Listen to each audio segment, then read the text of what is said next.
Hello， 大家好。这几天晚上的温度已经下降到33华氏度了，32华氏度已经是0度。也就是说，这几天晚上的温度差不多是0度了。那么我在室外的这些兰花，怎么度过这些寒冷的晚上呢？我已经给它们盖上2层防寒的布了。整一个 greenhouse 都盖上了塑料膜，就是这个样子，全部都密封起来。白天的温度差不多是60多华氏度，也就等于差不多20摄氏度。这种塑料膜比较厚，是一般拿来防寒用的塑料膜。底下面还接了这些防寒用的布料。每天早上太阳出来的时候，我会把门打开，让里面的植物透透气。看一下里面这些植物，所有的兰花现在看起来还是比较健康，暂时也没有发现有被冻坏的现象。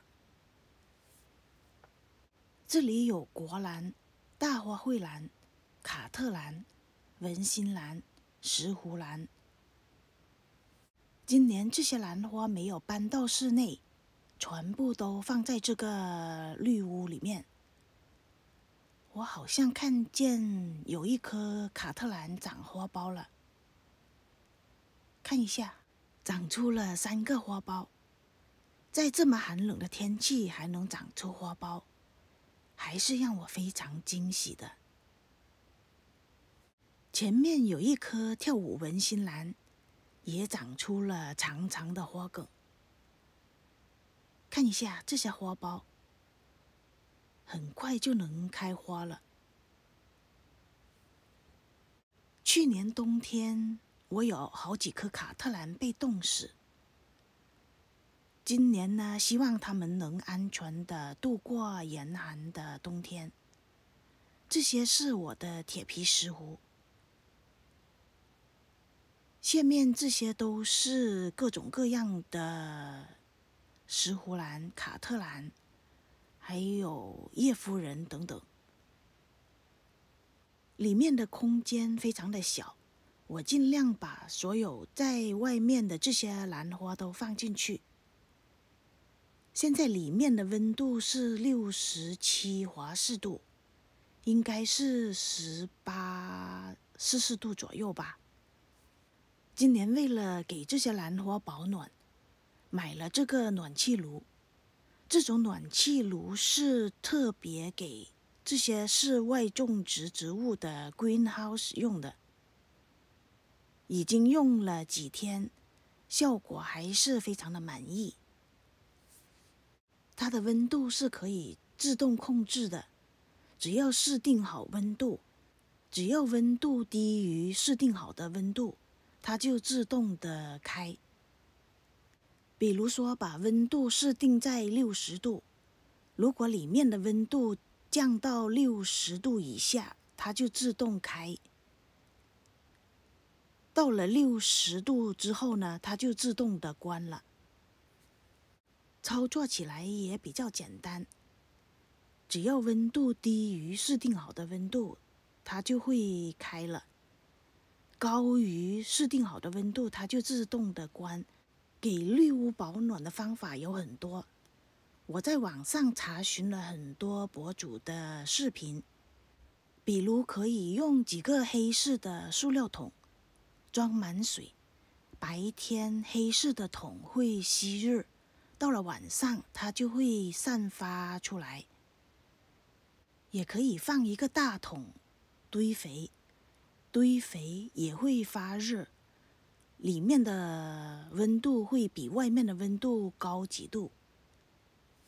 也有人用蜡烛，在里面点几根蜡烛，用一个东西盖住，就可以保暖。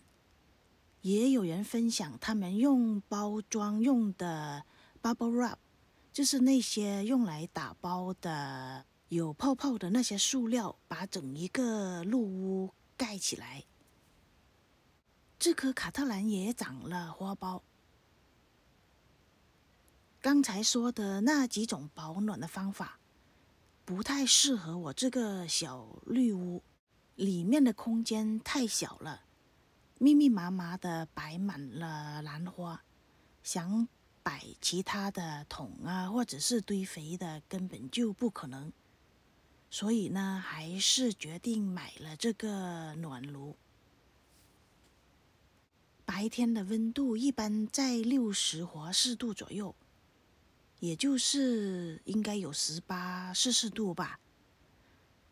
每天晚上的温度有的时候会33、34度左右，就是最冷的那几个小时，暖气会开着，其他白天的时候，这个暖气是不需要开的。我把这个温度设定在50度左右。这棵大花蕙兰也长了花苞，国兰、大花蕙兰、卡特兰、石斛兰等等。50°C的气温绝对是没有什么问题的。我只是比较担心我这些文心兰，所以我每天都来观察一下这些文心兰有什么变化。如果这种方法可行的话，就不需要每年都把它们搬进屋里去了。用了这个暖气，怎么给它们浇水呢？这个暖气是有防水的，浇水是没有什么问题。冬天这些兰花也不需要经常的浇水，我大概是2、3个星期才给它们洒一点水。不需要天天给它们浇水。如果这些兰花每天浇水的话，水分没有挥发掉，加上如果晚上的气温太低的话呢，这些根就会被冻坏。冬天我也不需要给它们施肥，等它们过了休眠期，到了春天再给它们施肥。这些是我的铁皮石斛。下面这些就是铁皮石斛的幼苗。冬天是铁皮石斛的休眠期，它们长得比较慢，所以呢，也不需要经常的浇水，也不需要给它们施肥了。只要植料是湿润的也就可以。等春天来了，才大肥大水的伺候它们吧。好了，今天的视频就跟大家分享到这。如果您有好的保暖的方法，或者有什么好的建议，可以在信息里面跟我互动分享一下您的经验。谢谢您的观看，拜拜。